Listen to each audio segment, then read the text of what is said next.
bringing the people behind our food to life. Crackers are a really easy way to do DIY in your own kitchen. In fact, they're as easy to make as cookies. I'm going to demystify homemade crackers for you right now and show you a great way to use holiday time hazelnuts. So I'm going to start with 1 cup of roasted hazelnuts. I've rubbed them together to get off some of the skins. You don't really need to get all of them off.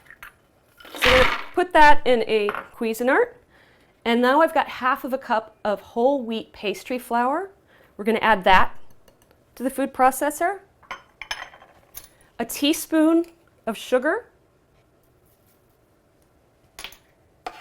And half a teaspoon of fine sea salt. We're going to whiz this in our food processor until it's really finely ground. It'll look a little bit like fine cornmeal.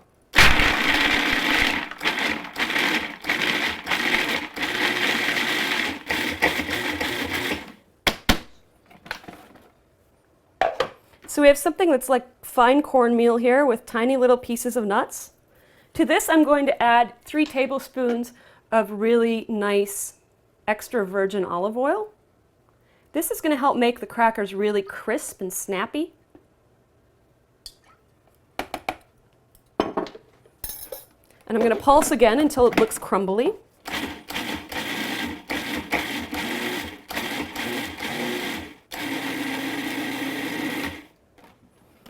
It'll start to clump together at this point. And then we're going to add about 3 to 4 tablespoons of cold water.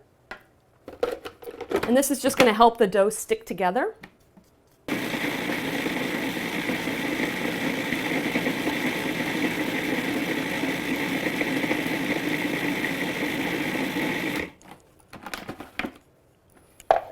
The dough will be really quite wet at this point.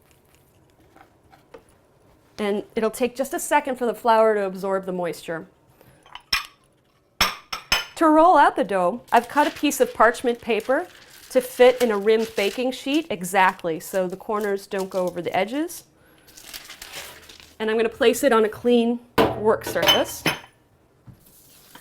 like so. Then with damp fingertips, I'm going to take the dough and put it right in the center of our parchment paper. I'm going to press it out as far as I can into a rectangle. This is going to help us roll the dough out more evenly. Now I'm going to take heavy-duty plastic wrap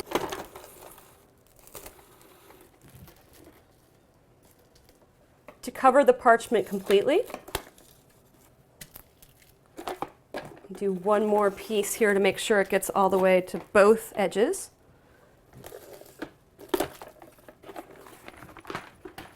Smooth it out just a little bit. And then I'm going to take a dowel rolling pin and I'm going to roll it almost all the way to the edges. And then I'm going to start working from side to side and into the corners.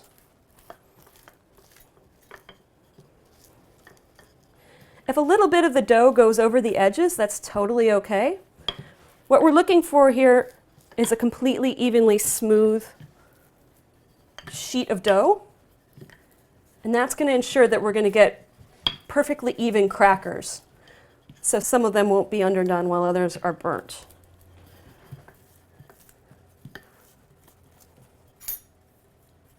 If a little bit comes up off the edges, you can use a bench scraper to just pick up that dough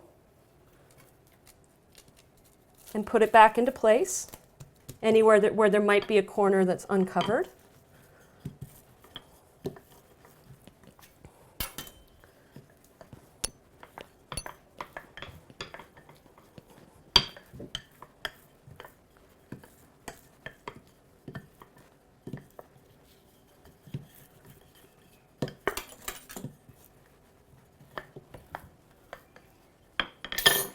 And there we go. We have a perfectly even sheet of cracker dough.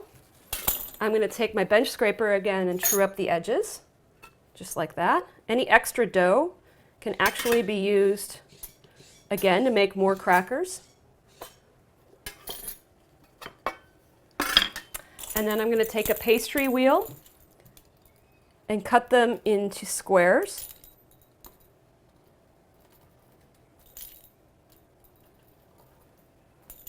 These crackers are very rich because of the nuts in them and the oil, so I tend to make them fairly small.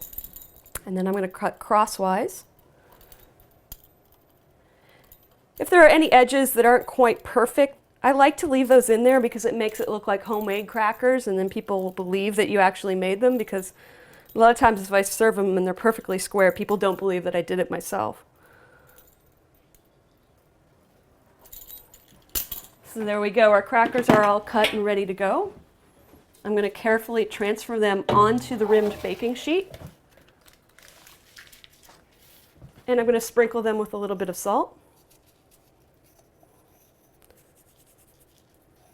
And place them in a preheated 350-degree oven. Because of the fat in these crackers, you do have to keep an eye on them. Depending on your oven, anywhere from 10 to 15 minutes, but keep an eye on them the last 4 or 5 minutes.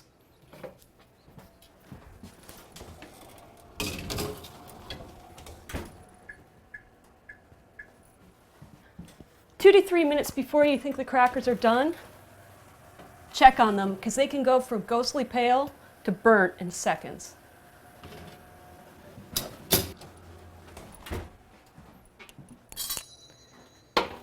As soon as the crackers are golden brown, we want to get them off of the cookie sheet and onto a cooling rack so that air is circulating all the way around them to keep them crisp. Because of the way I scored them, some of them might stick together, but that's totally okay. You just break them apart with your fingers.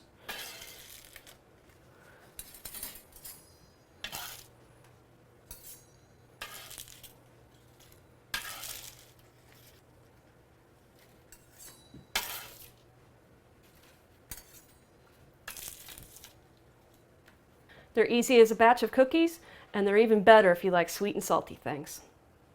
Now I'm going to show you how to use the best fall fruit to make a quick and easy spread for our crackers. I'm going to start with a pound of figs, and I'm going to cut off the stems and quarter them.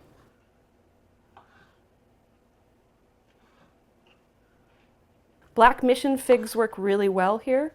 They have a thick, jammy consistency. Just make sure that you buy ones that are nice and fresh and yield a little bit when pressed. Some of them even will have a little bit of syrup dribbling down the sides of them, and that's how you know they're really good ones. The really juicy, ripe ones, you don't even have to cut into quarters. You can just have them, and they'll fall apart as we simmer them.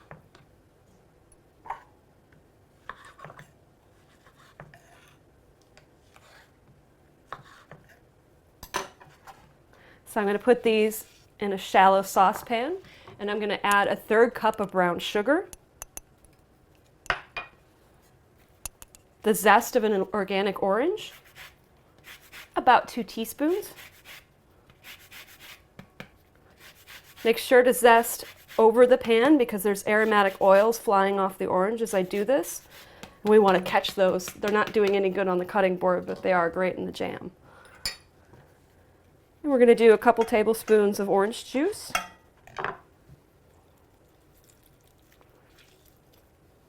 About half of a big juicy orange.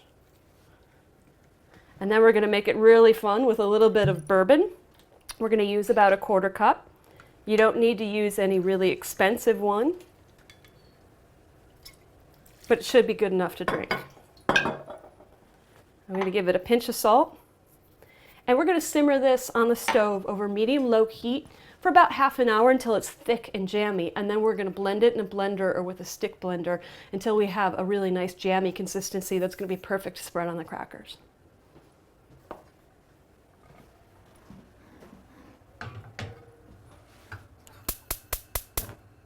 So we're going to simmer on medium-low heat until the mixture is thick and jammy. Every once in a while I'm going to stir them and mash the figs with the back of a spoon to help break them down. It smells like a really delicious cocktail. After about half an hour, our fig mixture is going to be nice and thick and jammy. I'm going to set it aside for just about 10 minutes and then puree it. You can either use a blender or a stick blender that you would use for soups and things like that, and blend it right in the pot. For easy entertaining, I like to serve the crackers with a spread of goat cheese and then a little dab of the figgy spread. Nice and easy, and it can be done a few hours in advance, and you can set them out and impress everybody with your cracker acumen.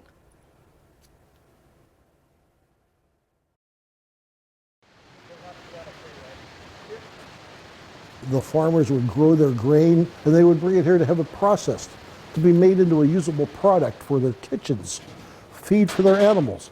It was built here to serve the farming community.